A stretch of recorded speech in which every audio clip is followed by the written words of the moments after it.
Hello friends, welcome to my channel law classes by Monica. आज का हमारा topic है विवाह विच्छेद। पिछले वीडियो में मैं न्यायिक पृथक्करण और विवाह विच्छेद में अंतर बता चुकी हूँ। तो आप अगर हमारा पिछला वीडियो नहीं देखे तो देख जरूर लीजिएगा। आपको उस वीडियो से इस वीडियो में काफ़ी हेल्प मिलेगा।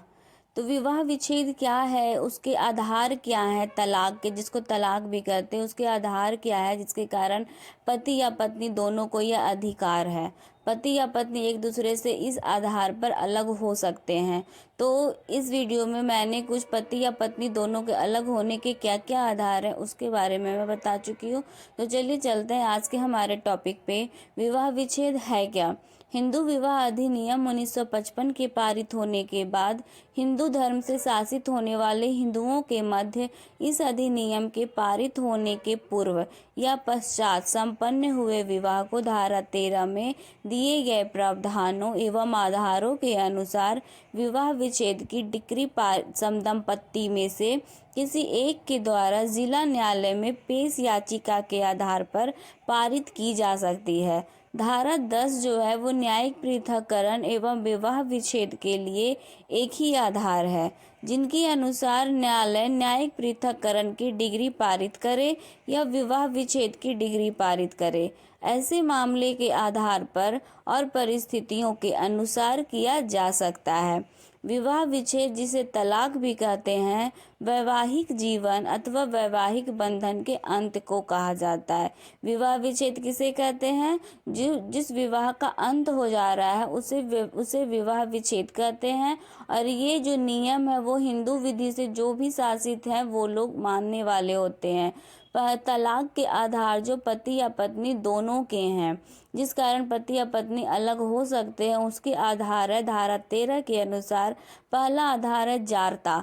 जब विवाह के एक पक्षकार विवाह संपन्न होने के बाद वो किसी से विवाह किया है और किसी अन्य स्त्री पुरुष से अगर वो सहवास करता है तो दूसरे पक्षकार को विवाह विच्छेद के लिए याचिका प्रस्तुत करने का अधिकार हो जाता है।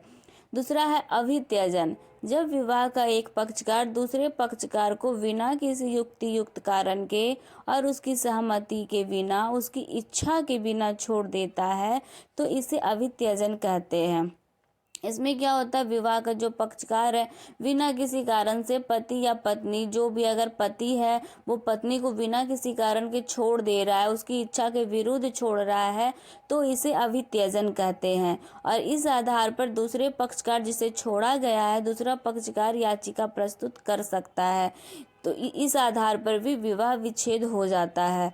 दूसरा पहला था जारता, की मतलब किसी से वो विवाह किया और किसी और से वह सहवास कर रहा है, किसी और स्त्री के साथ सहवास कर रहा है, तो जो दूसरी पक्षकार है वो याचिका प्रस्तुत करके विवाह विच्छेद आवेदन कर सकती है। तीसरा है क्रूरता। विवाह संपन्न होने के पश्चात यदि प्रत्युत्तरदाता ने याचिका जो प्रस्तुत करता है याची के साथ क्रूरता का व्यवहार किया है तो याची द्वारा धारा 13 के अंतर्गत विवाह विच्छेद की डिग्री प्राप्त की जा सकती है।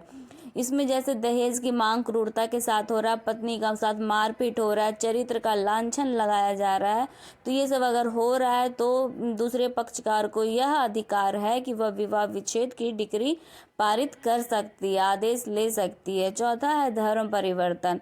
धर्म परिवर्तन के आधार पर विवाह विच्छेद की डिग्री तभी प्रदान की जाती है जब विवाह के पक्षकार ने हिंदू धर्म छोड़कर कोई अन्य धर्म अपना लिया है। पांचवा है मानसिक विकार। जब विवाह का कोई पक्षकार मानसिक विकार से पीड़ित है तो जिसके कारण वह साथ रहने की आशा नहीं की जा सकती है, तो विवाह का दूसरा पक्षकार जो है वो विवाह की डिग्री प्राप्त कर सकता है। छठा है कोढ़।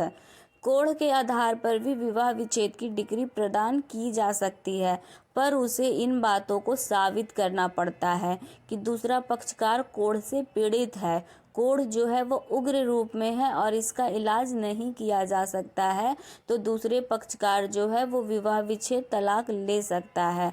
सातवां है यौन रोग, जैसे एड्स हो गया, ये एक दूसरे में फैलता रहता है, तो ऐसे में भी विवाह विच्छेद का आधार है ये। आठवां है संसार का परित्याग, विवाह के पक्षकार ने किसी धार्मिक पंथ के अनुसार संन्यास ग्रहण कर लिया हो तो दूसरा पक्षकार विवाह विच्छेद की डिग्री प्राप्त कर सकता है। अगर पति सन्यासी बन गया है तो जो पत्नी है वो विवाह विच्छेद तलाक ले सकती है, कि वो सन्यासी बन गया है तो वह याचिका प्रस्तुत कर सकती है पत्नी। और सातवां था यौन रोग, अगर एड्स है एक व्यक्ति से दूसरे व्यक्ति में वो फैलता है तो भी पत्नी या पति याचिका प्रस्तुत कर सकते हैं। नौवां है प्रकल्पित मृत्यु, किसी व्यक्ति की मृत्यु की अवधारणा कर ली जाती है जिससे 7 वर्ष या उससे अधिक अवधि से जिंदा ना देखा हो ना सुना गया हो, तो ऐसे व्यक्ति भी प्रकल्पित, जैसे 7 वर्ष से अधिक उसकी हो पता नहीं चल रहा है उसके बारे में, तो वो मृत्यु माना जाता है, तो ऐसे पर भी विवाह विच्छेद माना जाता है। Thanks for watching my video, please subscribe, like and share. Thank you.